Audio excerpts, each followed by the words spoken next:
Welcome to Action in Business. In these times, one thing that makes the most sense right here, right now, is to secure the future of your business. Let's take action now. Here's your action coach, Jana Hoiberg. Welcome back to the Action in Business Radio Show with your host, Action Jana Hoiberg, right here on News Talk 1460 KZNT. We'd love to hear from you. You can reach Action Jana most anytime at 358-6936. That's 358-6936, or by email. And here comes a spelling lesson from Ted. At JANNAHOIBERG at actioncoach.com. That's Jana Hoiberg at actioncoach.com. Want more information about action coaching and upcoming events? Because we've got some. Visit Jana on the web at actioncoachcoloradosprings.com. We also have a fan page on Facebook. Just log onto your Facebook account and search Action in Business. Become a fan of the show, and you'll get free access to the show archives and all of the latest action and business information and updates. And interestingly enough, we have a really stellar guest, and there's so much that we're really not telling about Dan's background that if you guys don't mind, I'd like to kind of circle around to. But before you go on, one of the things we always seem to forget by the end of the show, because time's run out, Yes. is to talk about some of the events coming up. Well, and let's do this that. one, Yeah. I really want to make sure everybody knows about. And that Brad Sugars is coming into town, and he's going to be here April 29th at the Denver Convention Center. And he's on a nationwide tour of the U.S. on his own nickel, just trying to work with businesses, and it's called Business is Booming. And it is him giving time to business owners to talk about ways that they can look at their business different, 6 steps to improving their business, and all of that information. And I recommend that you go to the website and then you click on the link. You need to be able to have a code, and that code is JMH100. And you need to be able to have a ticket for that event. You can't just show up because there's going to be limited seating. There's a lot of seats, but we expect a huge turnout. So again, that's April 29th. It starts at 6 p.m. Go to my website as well if you're from the Colorado Springs area, because we're going to be taking a bus up there to have a little bit of fun and eliminate everybody having to drive. So now, Ted, why don't you go and talk a little bit about Dan's background, which I think is a great idea. Well, Dan is a nationally acclaimed negotiator. Would that be fairly accurate, Dan? He's being humble, and I understand that. So I hope you don't mind.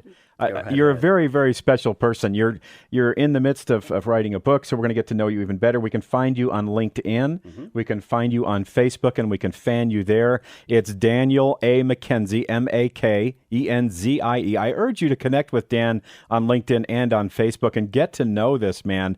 He began his career in broadcast media, of all places, in business-to-business development, affiliate relations, brand marketing of U.S.-based and home cable entertainment, things like that. So, Dan, you hail from L.A., as you said. Born native, yep. You've moved to the quieter end of the country in beautiful North Carolina, one of my favorite places in the world. I don't know if you know Sanford. Oh, yeah. Yeah, I sure do. Great place. You're a 3-time award recipient, including Marketer of the Year. You're acknowledged for excellence in retail marketing and communication planning. Your work has been seen on CBS, VH1, Fox, and over 100 million television households, and published in the book World's Finest. So all of this, all of those things that you've done, all of the elements of all of that work feed very much into the fact that this is culminating in your being an artist in terms of being a negotiator and a dispute easy for you to say. Dispute resolution. Thank you. And some very lucky folks had a chance to meet Dan recently. Is that right, Jana? Yes, we had a workshop in Colorado Springs and got a chance to really put together a lot of the things we're going to be talking about on the show to practice and really allow them to take their art of negotiation to a higher level from there. And in the last segment, we were talking about the different types of negotiators, and we talked about the game one, the competitive sportsman. Dan, there's a couple of others. What are they? Yeah, well, we briefly spoke about the gamesman. That's actually the easiest person to deal with because they come at you with the I know mentality. The more tricky one is actually the defender, and the defender is someone who's not necessarily focused on winning, but rather protecting him or herself from direct loss. So they'll spend most of their time focusing on making sure that they just simply don't lose. So the question is, so if you put the gamesman together with the defender, you are eternally putting these people at battle with one another because no one will want to lose, and someone will want to win, and no one will want to lose, and they will just go in perpetual circles with one another. So we talked a little earlier about understanding your landscape, your topography, the first two critical points of understanding the negotiation process. Being able to size those people up in advance really helps, because if you're going to go in there looking for some optimal outcome, you really need to understand who you're dealing with. The third person, my favorite, would be called the principled negotiator, and this person is really looking, to coin Gorbachev's remarks, for a mutually beneficial balance of interest between parties.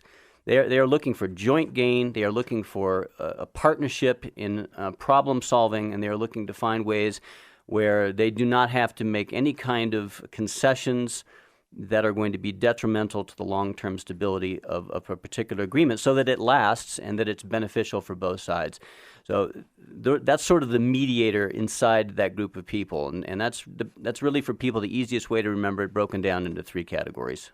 Okay, that's interesting, and I would think the principled negotiator is the easiest to work with. Yeah, and it's not that the principled negotiator doesn't want to get what they need. They use completely different tactics. We could spend hours just discussing the subject of persuasion versus coercion. Coercion is used on a daily basis in the office place. It is used daily in Washington, D.C. It is and look what's happening. We're not going to go there. Yeah. My point is not necessarily related to the current news, but just related to how people get or don't get along in that town. I mean, this is a classic case. And if they would just pay attention to some of the things we're talking about here that have been taught by people far more intelligent than I, you probably would get out of what's called the escalation cycle and get back into an optimal cycle, which leads to good results. Absolutely. Well, we could spend the entire segment talking about this, but to sort of lay the groundwork for some of the next segments we're going to be having, you've got a 7-element checklist. What is that, and how can that help us to start laying the groundwork? And we're going to go into more detail on that in the next couple weeks, but talk to me about that a bit. I think if anybody remembers anything that we talk about here today, if they can just remember these particular elements, it will be tremendously valuable. The 7-element checklist is a series of 7, obviously, components that need to be done in sequence that will help people lead them from one step to another to ultimately get to a point where they are understanding whether they have a good outcome available to them or not. In order of that sequence is obviously the development of communication between parties. Got to have that, right? Right. That leads to a relationship, hopefully, if they've done it correctly. This would normally be drawn out on a board where you'd have, if you look at just a regular-sized piece of paper, on the left-hand side you'd have the start point. So you've got communication up there on the left. On the right-hand side you've got relationship. And in a circle, which are probably 3 of the most key elements that require the most work, are then interests, options, legitimacy, and that is a big one. We'll get to that probably later. When you come out of that circle, it leads you to 2 other things. One is your alternatives. Have you enjoyed and are you getting benefit from what you've just gone through in the first 5? Or do you have another alternative that you can trigger that will get you out and get you a better deal? That's called a BATNA, actually, your best alternative to a negotiated agreement. And in the end of it, it leads to the final one, which is commitments. You either get somebody through that process to commit, or they don't commit and they trigger their exit strategy and go find something that's better than what you're talking about. Those 7 things, so I'll repeat them because they're that important. Communication, relationship, interest, options, legitimacy, alternatives or BATNA, and commitments. If they just remember those, they'll be in good shape. All right. Well, and we're going to be talking about those in a little bit more detail as we go forward. But do all 7 of those have to happen every time you negotiate? Yes. Why? Well, they need to be done in that order, and they need to be done throughout, because you can't get, first of all, if you just look at the first and the last, right? You've got communication, and at the end you've got commitment. Right. You can't get to commitment without communication, and you can't get to the commitment side until you've pushed, literally like climbing a mountain. You got to put one foot in front of the other. You got to go step by step. Don't slide backwards. And in order to get to, if your goal is the summit, and the summit in this case is an alternative, And there are subcategories of every single one of those, Jana, that help people use as a report card of how they're doing in each one of those categories. The two probably most important, actually getting the commitments from somebody is not particularly difficult if you've done the first 6 correctly.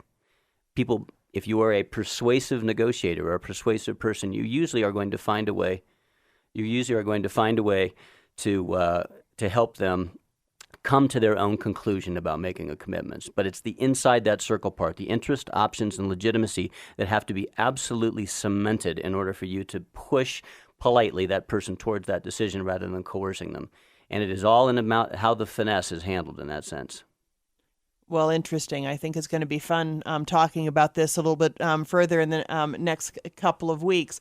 What is one piece of advice you have for somebody that maybe can't listen to any of the rest of the shows? You know, they're going into a technology wonderland that technology is not there. What's one piece of advice you have for someone? As it relates to the negotiation process, you mean? Yep. I would always go to my fallback answer on that, which is the 2 most common mistakes made on a routine basis by everyone who ever communicates with anyone, and that is, do not ignore partisan perceptions, and that is be able to very clearly put yourself into the shoes of the other person, right? So you understand their topography first before you worry about yours. And secondly, absolutely, unconditionally, do not base anything that you do on reciprocity.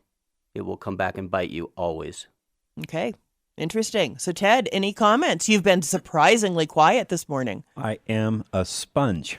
Okay, that's a good thing. It's always good to be a sponge from that perspective. Jana, we've got about a minute and a half left to go before we close this segment, and then we begin to look next week at the second installment in the series with Dan McKenzie. An action item from you on negotiating and dispute resolution. Well, I think an action item for me is to join us, because next time what we're going to be talking about is BATNA. And if you don't remember what that stands for, that's the reason to come listen, because it really is making sure that you've got a way to ensure that your negotiations get a better result than maybe what you have in the past. And I do see this, and my challenge to a lot of business owners and even within our family circumstances is to learn how to negotiate better, because it can make your life a lot simpler and a lot easier, because you're not in some of the conflict that that people often end up with from there. One very important reminder, I think, for our listeners, too, is that Brad Sugars, who is the owner of the Action Coach, a business coaching business, a very important man, spending 52 roughly... He's going to 52 cities. 52 cities within the U.S. April 29th, he comes to Denver, and by invitation only, you may get a ticket by visiting actioncoachcoloradosprings.com and click on events and enter the code JMH100. That is Jana's invitation for you to attend the Brad Sugars event in Denver on April 29th at no charge to you. If you want to have a little extra fun, then kick in a couple of bucks, join Jana on the Action Bus. There you go. Yeah, because one of the things that's important to know is that your investment to go to Brad's event is only your time. He is not charging for this at all. Okay, Jana, I think it's time to wrap this segment up. You've been listening to Action in Business with your host, Action Jana Hoiberg, right here on News Talk 1460 KZNT. Join Jana Hoiberg this Saturday at 7:30 in the morning and every Saturday at 7:30 in the morning on News Talk 1460 KZNT, and on Sundays at 1:30 p.m. Have a wonderful day.